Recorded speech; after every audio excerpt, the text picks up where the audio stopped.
Và như vậy là vừa rồi và đó chính là tất cả những bản hòa tấu có ban nhạc y thơm chúng tôi đến từ dịch vụ tiệc cưới nhà hàng Tâm Nhàn đang được sảnh đến cho chúng ta. Và đặc biệt hơn đó chính là quý vị chúng ta đang được có mặt tại khuôn viên của gia đình họ nhà gái trong buổi trưa đây để chúng ta cùng chúc phúc cho đôi bạn trẻ được trăm năm hạnh phúc. Và như vậy là lúc này quý vị đang được ổn định chỗ ngồi tại khuôn viên của gia đình.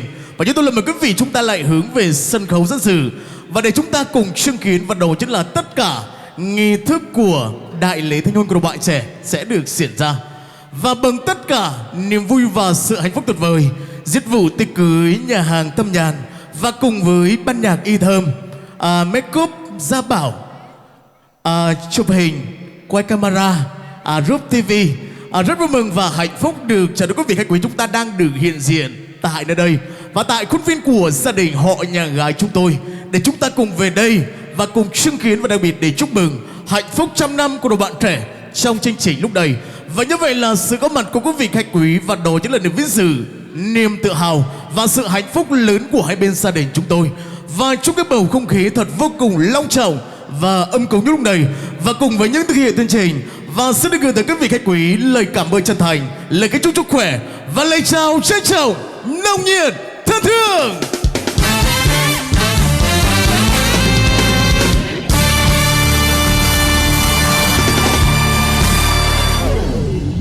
Dạ vâng, kính thưa quý vị, quý anh chị, cô chú và các bạn, thật đúng là tình yêu và đó chính là món quà vô giá mà cuộc sống đã ban tặng cho mỗi con người chúng ta.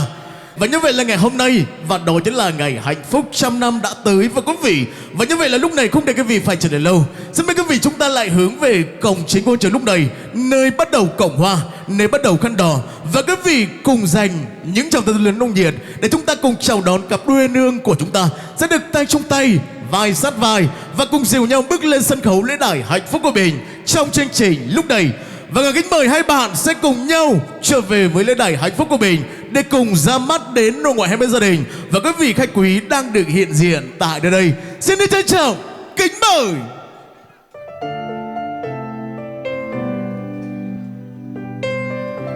Dạ vâng, kính thưa quý vị khách quý, thật đúng là ở thời thua đời người, trai lớn thì rừng vợ, gái lớn thì gà chồng và quý vị. Và đó chính là quy luật tất nhiên của cuộc sống. Và rồi có một tình yêu khát khao và cháy bỏng như cầu vồng bắc qua cơn mưa, luôn tỏa ánh sáng hào quang. Như có một tình yêu cao sang, như có một tình yêu mạnh mẽ, rồi ngày mai còn gian nan vất vả. Và như vậy là đôi bạn trẻ chúng ta ngày hôm nay đã không quản ngại chi và họ đã vượt qua mối tình bạn chân chính để rồi bước đến và đó chính là tình yêu chung thủy và hạnh phúc và quý vị. Dạ vâng, kính thưa quý vị, quý anh chị, cô chú và các bạn, như vậy là sân khấu lúc này và đây chính là cặp đôi nương của chúng ta ngày hôm nay với bộ trang phục của mình rất là đẹp và hạnh phúc và quý vị. Và kính mời lên sân khấu lúc này bên phía gia đình họ nhà gái chúng ta để cùng ra mắt đến nội ngoại hai bên gia đình và quý vị chúng ta đang được hiện diện tại khuôn viên của gia đình họ nhà gái lúc này.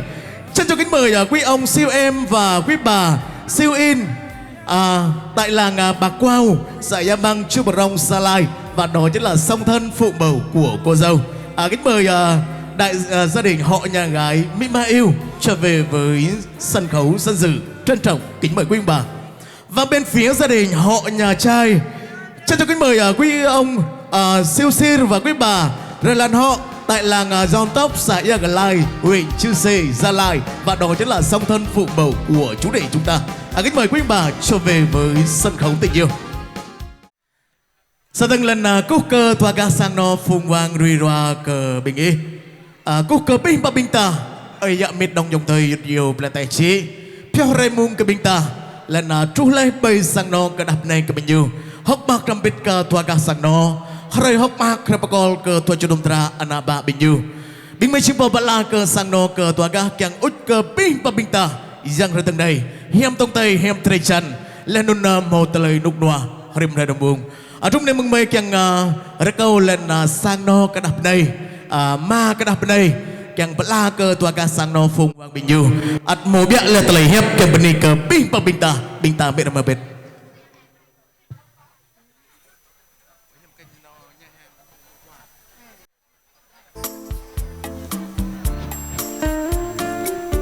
lâu lâu có bên này tại bên này có biết bằng ấy ya mệt và nè mon lên nọ mon bên ta mong vất cờ plei chị vất cờ plei tay bên ta băm nhé cơ hay dàn dỡ bên ta ấy băm nhé cho nên vất cờ một sang yêu lâu thì dàn dỡ bên ta mình nên nhớ bên ta cầm băm nhé bre sang nọ cầm mê mang cha rồi này phạ nạ co hàng gà rùi đi nên nhớ mê hắc mạc phía mạ bên kia tru mang sang nó mê lại nên bên kia tôi chung ta lại ở đây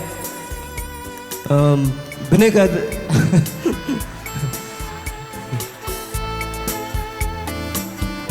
nên nhớ có nhấp bữa gần lạm hơn đi ở đó có mình ta phạm nhau nó có mô mô kết ớt lại nên có cú bên đây có vi băng mô mô kết ớt bên đây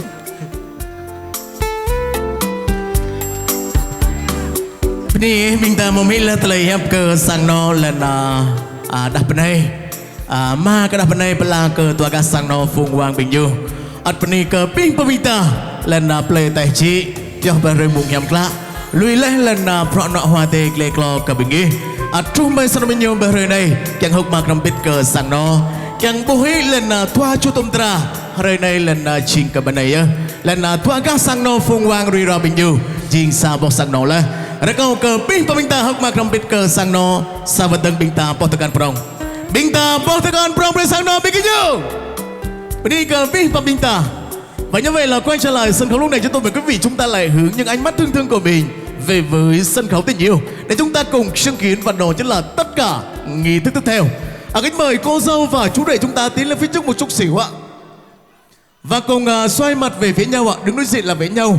Và cùng đến với và đó chính là giây phút thiêng liêng trọng đại nhất trong ngày cưới ngày hôm nay. Và hai bạn sẽ cùng trao cho nhau cặp nhẫn tình yêu của ngày cưới.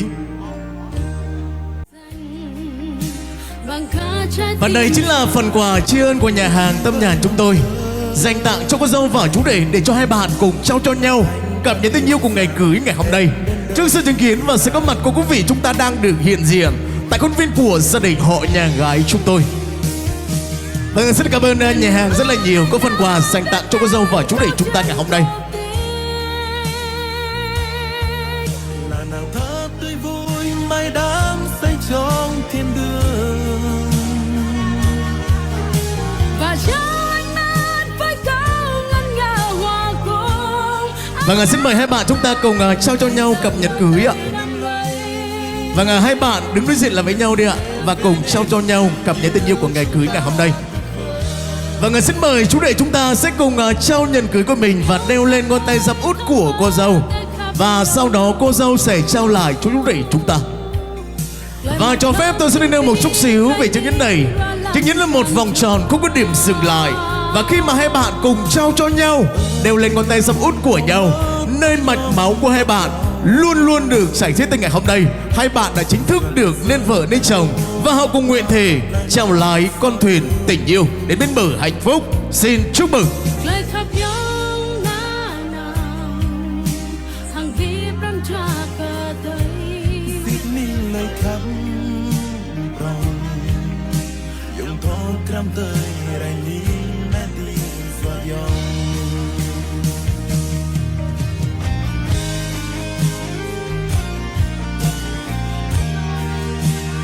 Và như vậy là chúng ta đã được chứng kiến và đó chính là sự hồn nhiên của cô dâu và chú rể chúng ta phải không ạ? Và chứng tỏ rằng ngày hôm nay lần đầu tiên lấy vợ lấy chồng hơi bỡ ngỡ một chút xíu phải không ạ? Không sao cả. Và đó chính là điều tất yếu của mỗi con người chúng ta trong ngày trọng đại và ngày hạnh phúc như lúc này phải quý vị.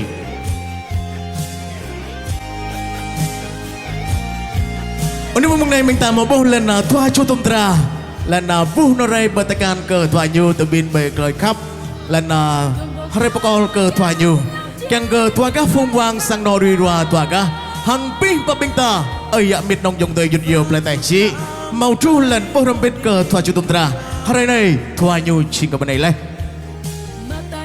Kính mời hai bạn chúng ta cùng ra mắt chiếc nhẫn cưới của mình để nhiếp ảnh ra chụp lại ạ.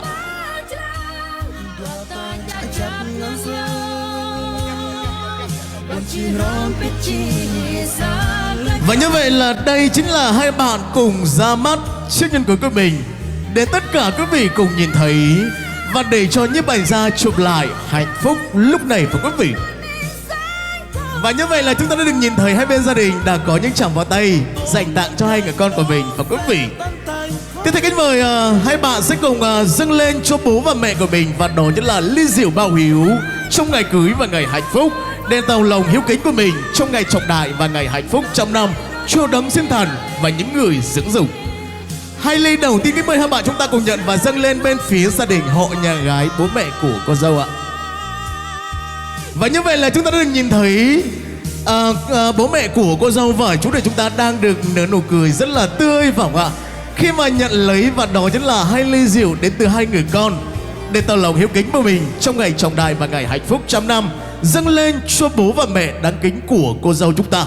Và hai ly tiếp theo kính mời hai bạn chúng ta cùng nhận và dâng lên bên phía gia đình họ nhà trai, bố mẹ của chú rể ạ.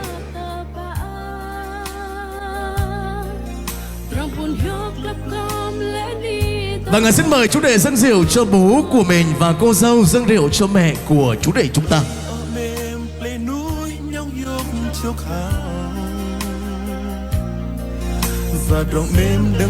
Và như vậy là lúc này chúng tôi mời quý vị chúng ta chuẩn bị cho mình những cái ly đi ạ. Ai có bia chúng ta chuẩn bị bia, ai có nước ngọt, và chúng tôi mời quý vị chúng ta cùng chuẩn bị. Và kính mời hai bạn chúng ta cùng trở về với vị trí mình, và đó chính là ở giữa sân khấu ạ. Lui lại phía sau một chút xíu ạ. Hai bên gia đình chúng ta cùng tiến lên. Adakau ke tuaga sang no phung wang rui roa ke bengi lên bat di benapset yang kita chok ya ke tuaga phung wang rui roa. Và chúng tôi mời quý vị chúng ta cùng giơ ly của mình thật cao lên và đồng hô 1, 2, 3 thật lớn đi ạ. Quý vị ơi, ly đâu ạ? Xin mời, chuẩn bị 1, 2, 3. Xin chúc mừng. Vâng, thật đúng là ngày hôm nay kết nghĩa tình xuân ra. Và kính mời hai bên gia đình chúng ta có thêm một cái bắt tay ạ. Adakau sanong mengi lần mạng đã tekan ke tuaga rui roa. Và đó chính là một cái bắt tay của đại gia đình hai bên để siết chặt tình nghĩa xuôi ra ngày càng gắn bó, siết chặt keo sơn. Vâng, thật tuyệt vời. Xin cảm ơn hai bên gia đình rất là nhiều. Bên sanong minta. Trong đêm Adakau sanong minta cho background là hốc mark rambit ke pihpang. Kính mời hai bên gia đình chúng ta trở về với bàn tiệc dân sự của mình. Và kính mời cô dâu và chú rể chúng ta ở lại một chút xíu ạ. Dạ vâng, kính thưa quý vị, quý anh chị, cô chú và các bạn thân mến, như vậy là sân khấu lúc này vẫn còn hai người đẹp mãi của chúng ta, và đó chính là cô dâu và chú rể và quý vị. Kính mời hai bạn chúng ta lại gần với tầng bánh gato của ngày cưới của mình, thực hiện nghi thức cắt bánh để chia sẻ niềm hạnh phúc. Và kính mời hai bạn sẽ cùng nhau tay trong tay, vai sát vai, và cùng cắt ra sức bánh có sự ngọt ngào để cùng chia sẻ niềm hạnh phúc của mình trong chương trình. Và xin mời hai bạn chúng ta cùng cắt ra chiếc bánh có sự ngọt ngào đi ạ. Tay bưng đĩa muối chấm gừng, gừng cay muối mặn xin đừng quên nhau. Bánh này là bánh nghĩa bánh tình, bánh này xin được cắt xa, sáng nhất trăng sáng sửa ta với mình. Thật đúng là có bánh này vừa trắng vừa hồng, bánh là nghĩa hương nồng của tình yêu. Bánh này ấp ủ bao điều mà tình trạng nhị thiếp trọn đời thủy chung. Và như vậy là hai bạn có được niềm vui và sự hạnh phúc ngọt ngào như lúc này hai bạn đã trải qua, và đó chính là tất cả cung bậc mọi xúc cảm của tình yêu. Và rồi ngày hôm nay và niềm vui ấy, hạnh phúc ấy đã đến và quý vị. Sau đây kính mời hai bạn chúng ta lại gần với tháp sông banh phát lên tình ái của mình và thực hiện nghi thức rót rượu sông banh của ngày cưới ạ. Và kính mời tay trái của chú rể đâu ạ, ôm lấy eo của cô dâu và sẽ cùng nhau tay trong tay và sát vai và cùng xót xa mật ngọt của tình yêu và sự hạnh phúc của mình trong chương trình hôm nay. Xin mời.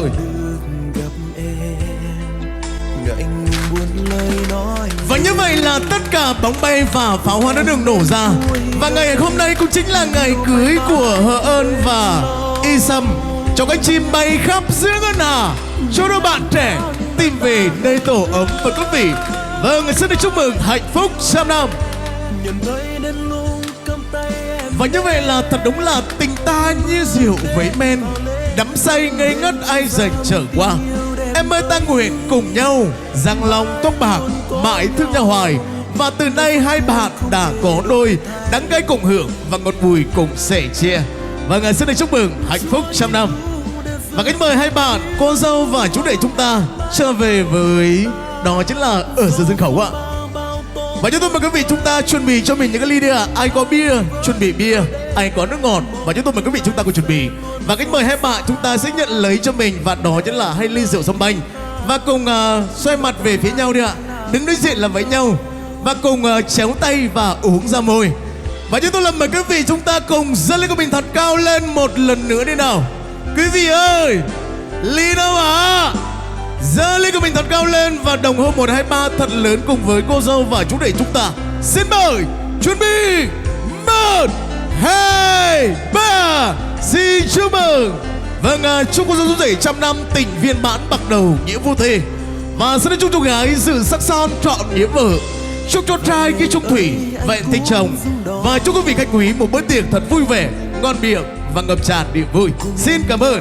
Ngày ấy gặp lại, được gặp em, ngại ngùng buồn lời nói yêu, cùng em đến cuối đời. Và như vậy là quay trở lại sân khấu lúc này chúng ta sẽ đến với và đó chính là nghi thức trao quà. Vất lê bên rong từng mình ta nào ta đã lập tiền cái nam từng. Càng rạm mỹ cơ sang no bình ta sang no cái đập này sang no cái đạp cây. Bên lê nhằm một lê lá quà. Bình ta càng biết là tặng cờ tòa nhu. Đã cầu bình ý lần là đi bước lòng này. Biết là tặng cờ thôi cho đồng tra.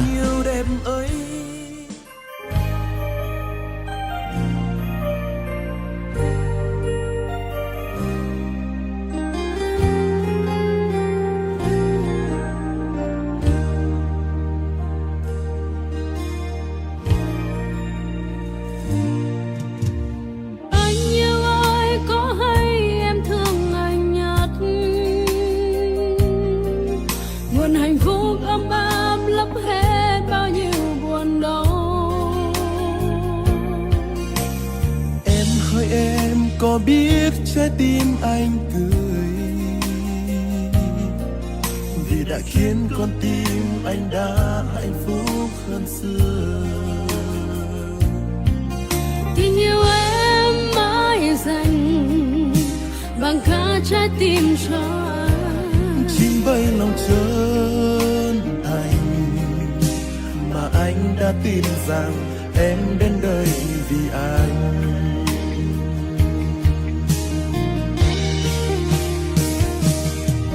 Ngàn điều ước anh đã viết nên câu chuyện cổ tích, là nàng thơ tươi vui mai đắm say trong thiên đường,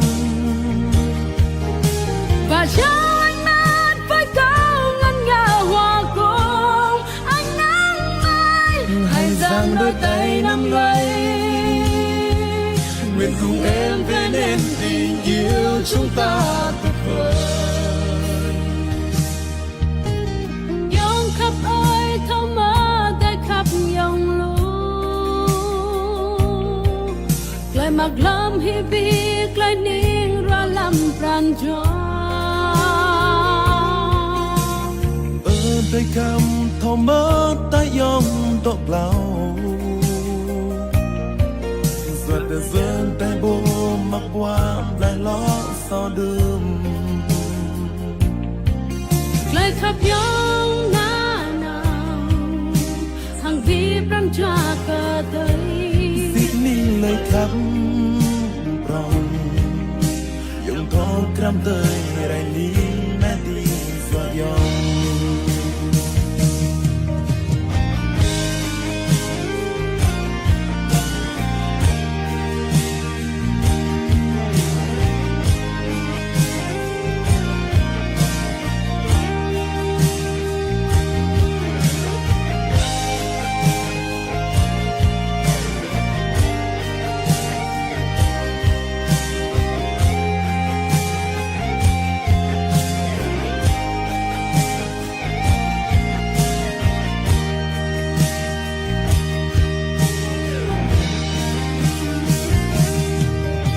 một cái môi căng nhau chỉ chim cây khăn rai mình thì phát cho cả mặc ai bao nín cơ yam mà ta nhớ hàng cây ta li để biết cây bằng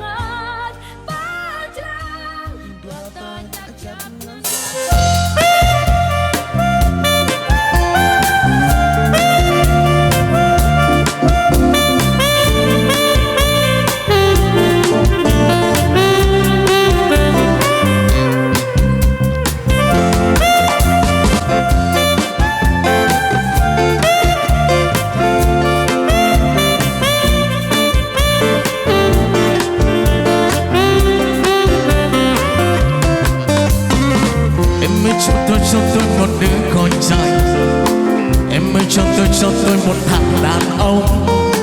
Em ơi cho tôi một phút bình bồng.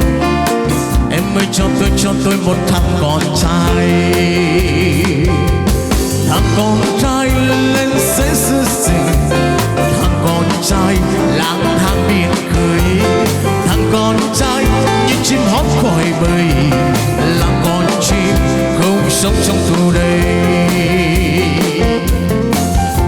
Hãy cho tôi yêu em như nước sông non cao, như máu xô xương xa. Thằng đàn ông yêu em sẽ như con yêu.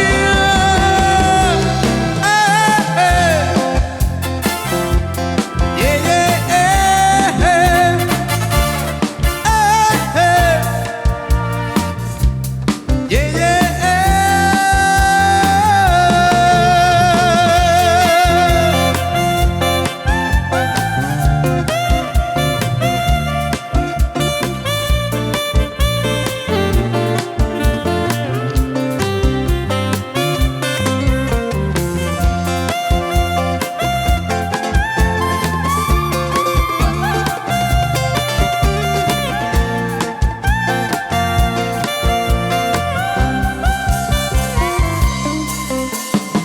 Em ơi cho tôi một đứa con trai.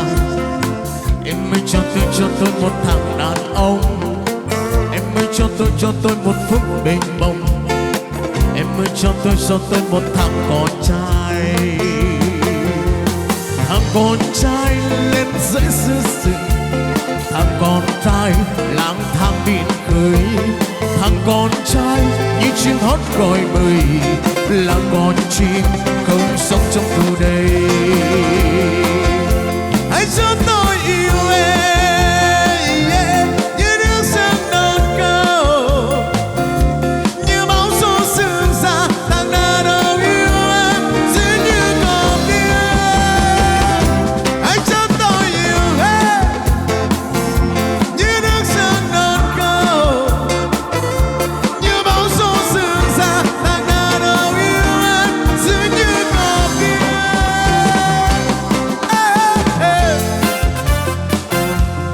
Yeah, yeah, yeah,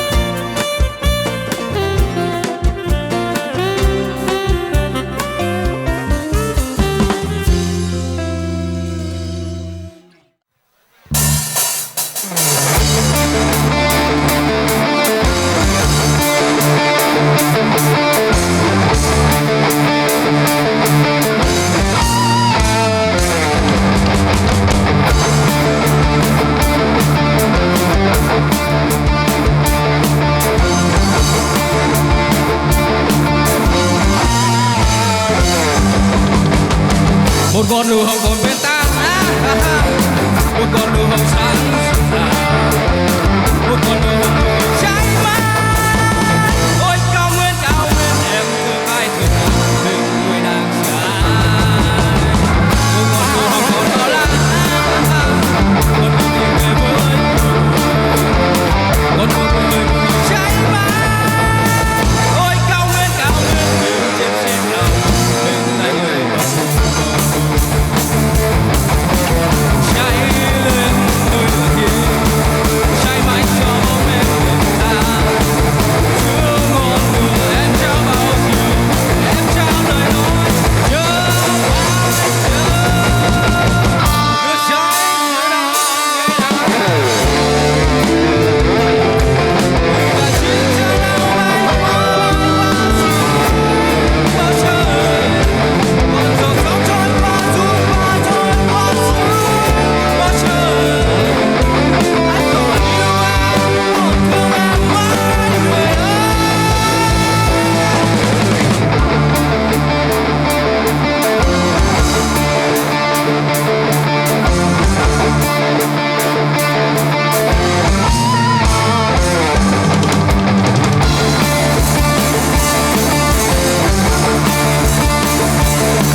con nụ hồng còn bao la, con đường tìm người mới, một con nụ hồng nụ hồng cháy bắn. Ôi cao nguyên em thương ai nên người đã chờ ai. Một con nụ hồng còn bao la, con đường tìm người mới, con đường tìm người mới cháy bắn. Ôi cao nguyên em thương ai nên cháy lên cháy mãi cho bóng em hiện ta giữa ngọn lửa em trao bao dung và trao lời nói nhớ mãi nhớ trao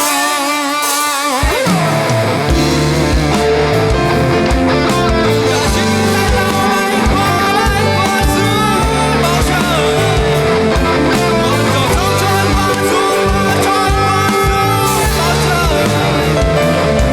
Anh còn yêu em còn thương em mãi người ơi. Cháy lên như ngọn lửa cao nguyên còn mãi trong ta tình yêu cao nguyên. Cháy lên như ngọn lửa cao nguyên còn mãi trong ta tình yêu cao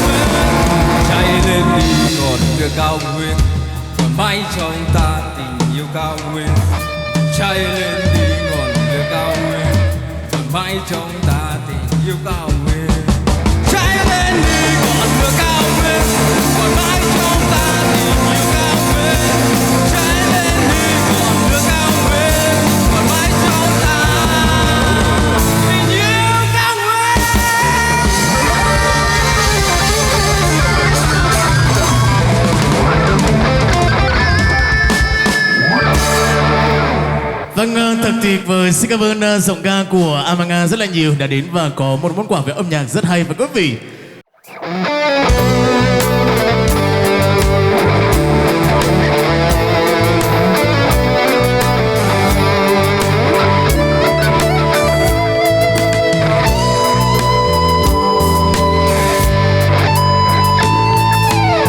Xin cho tôi quên đi mau bao nỗi buồn đau, quên đi bao kỷ niệm với nhau.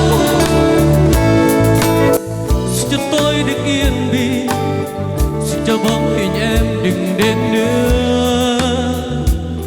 Dù tôi vẫn biết rằng lòng tôi không bao giờ quên em.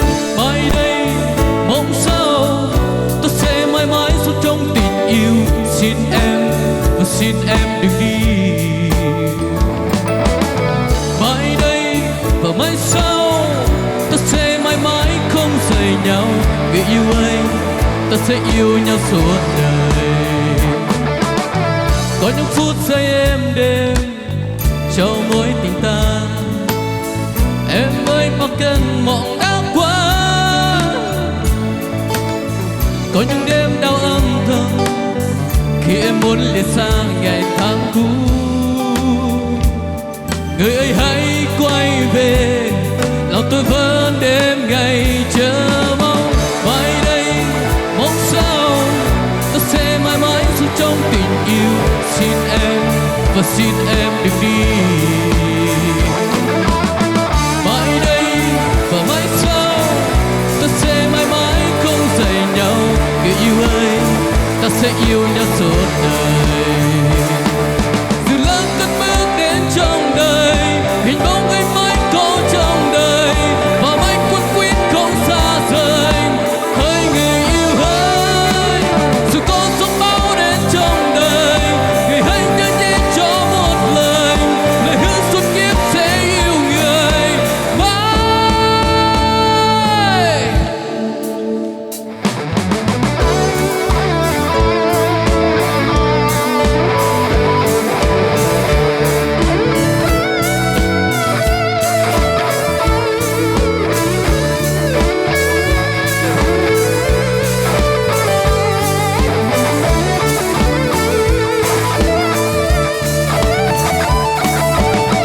Mai đây mong sao ta sẽ mãi mãi sống trong tình yêu. Xin em và xin em đừng đi. Và đừng đi mai đây và mai sau ta sẽ mãi mãi không rời nhau. ta sẽ yêu nhau suốt đời, yêu nhau suốt đời mãi đây. Mong sao ta sẽ mãi mãi sống trong tình yêu. Xin em và xin em đừng đi, và đừng đi mãi đây. Mãi sau ta sẽ mãi mãi không rời nhau. Người yêu ơi, ta sẽ yêu nhau suốt đời, yêu nhau suốt đời mãi đây. Mong sao ta sẽ mãi mãi sống trong tình yêu. Xin em và xin em đừng đi, và đừng đi mãi đây. Và mãi sau ta sẽ mãi mãi không rời nhau. Người yêu ơi, ta sẽ yêu nhau suốt đời. Người yêu ơi, ta sẽ yêu nhau suốt đời.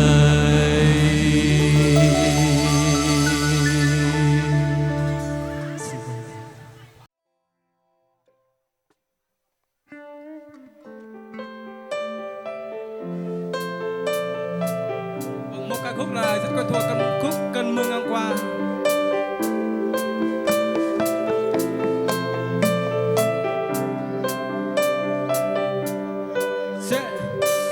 Cơn mưa ngang qua, cơn mưa đi ngang qua, đừng làm rơi thêm rồi lại đâu đây bao khúc ca anh ta nghe. Tình yêu em mang cuốn lấp đi bao nhiêu ca, còn lại nơi đây bao đôi chân trong ban đêm. Phải là nói không anh bước qua niềm đau khi em rời xa. là thấu xóa đi không gian ngập tràn cho đời một lời nói ấy bao khi em quên suy em đã đổi thay bỏ đôi bàn tay ấm áp ngày nào còn lại xưa vì em Rồi tình anh chìm trong màn đêm, là vì anh đã quên rồi tình anh chìm dưới giấc mơ. Em bước đi rồi, ôi bao cơn mơ anh bước đi rồi. xin xua tan đi bóng sáng hình em đã mãi rời xa. Em phải quên đi bao lâu mày cơ, em phải quên đi bao nhiêu ngày cơ, em phải quên những cuộc tình mà anh cho em tôi đi. Mày cơ, Em phải quên đi bao lâu, anh phải quên bao nhiêu mày cơ. Quên hết rồi. cơn mưa ngang qua mà em đi xa, cơn mưa ngang qua khi đến nhắc cờ, sóng nôn lại cho rồi người bỏ đi, cứ trôi đi có thêm anh ta mãi yêu mình. Cơn mưa qua cuốn đi bao yêu thương, cơn mưa qua cuốn đi bao vẫn hương, cơn mưa cái nạt hạt ôi mình cái nạt hạt em đã. Ôi người xa em đi rời xa rồi người ơi, bao giờ lại giấc mơ em rồi con tim tôi đã biết bơi, tôi biết hồi hết tình làm gì, Không biết hồi kết, có tình lòng người. anh sẽ quên một ai rồi làm mơ vơ. Vì em đã xa rồi tình anh chỉ trong mơ đêm, vì em đã quên rồi tình anh chỉ như giấc mơ. Đã quên rồi, Và cơn mơ đã quên rồi. xin xua tan đi em bóng dáng tình em đã mãi rời xa. Mày cơ Mày cơ, em phải quên đi bao nhiêu mày cơ, em phải quên đi cuộc tình mà anh cho em tôi vô cho tôi đi. mày cơ, Em phải quên đi bao lâu mày cơ. em phải quên đi bao nhiêu em phải quên đi cuộc tình mà quên.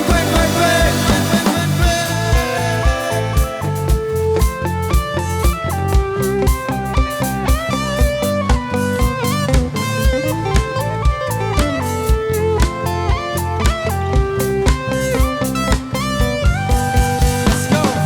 Tình không phải quên biết.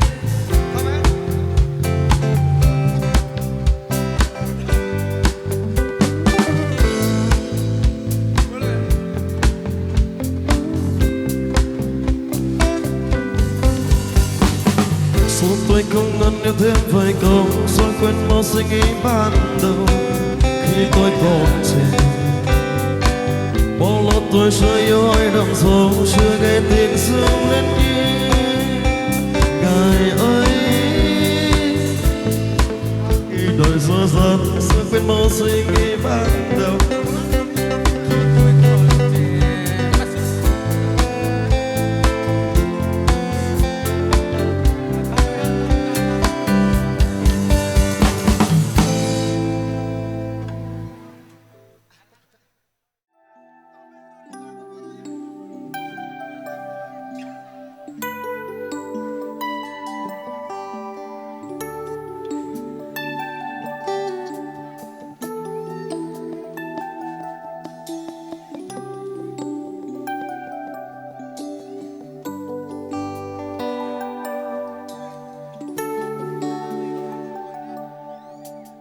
Mưa đêm nay như sẽ giao tâm hồn, mưa đêm nay như nhắc cho tôi rằng anh đã mãi xa giờ tôi.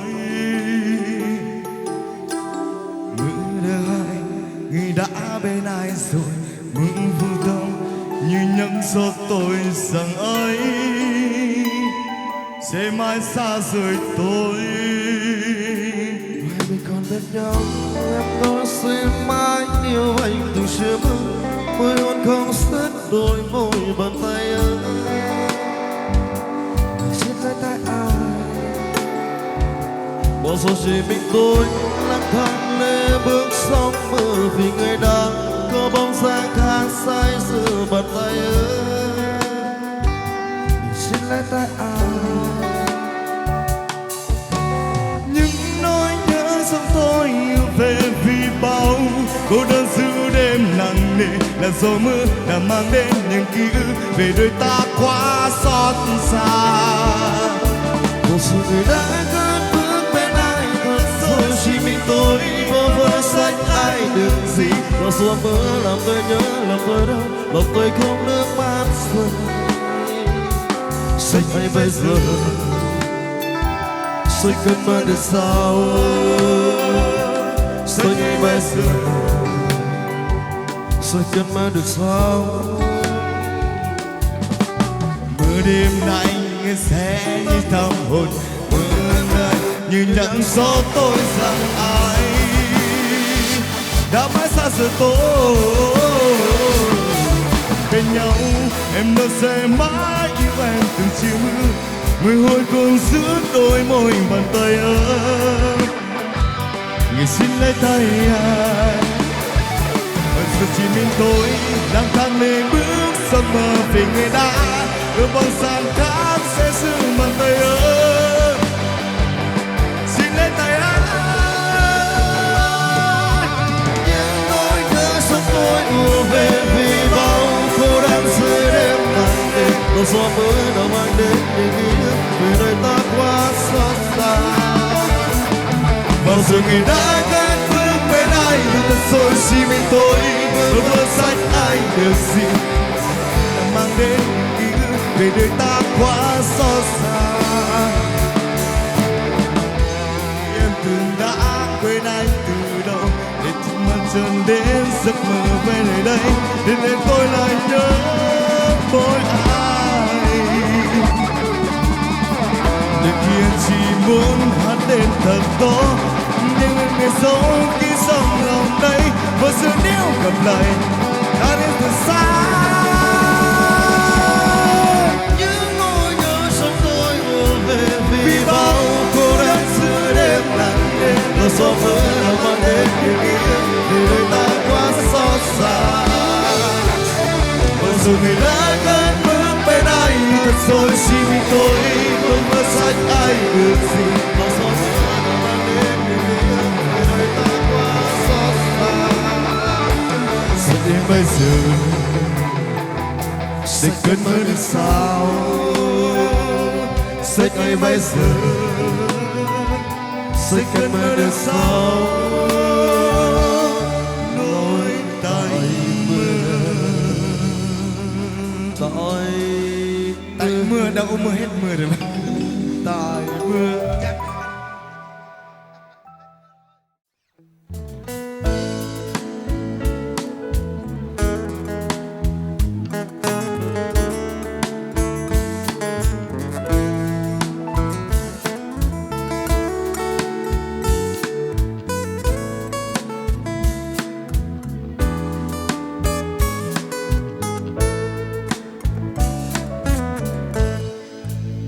Kerajaan Yesus Kristus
Giêsu Christ với dòng lưu bần đặng ai lưu bần đã thay chú xóm gần đã sư mà tôm tơ trong kia đã lưu bần tơ chèn vã lưu bần đã thay ăn khổ sư bờ bờ Giêsu Christ lối nhung ari với thơ trong ngôi thô cơ sư bỏ kê để ở tóc sư ăn vỡ cơ tơ trong tơ play ha tơ a la te ô lu dọc bơ Gerteda đã luôn sông ra Gerte và đầy putih losse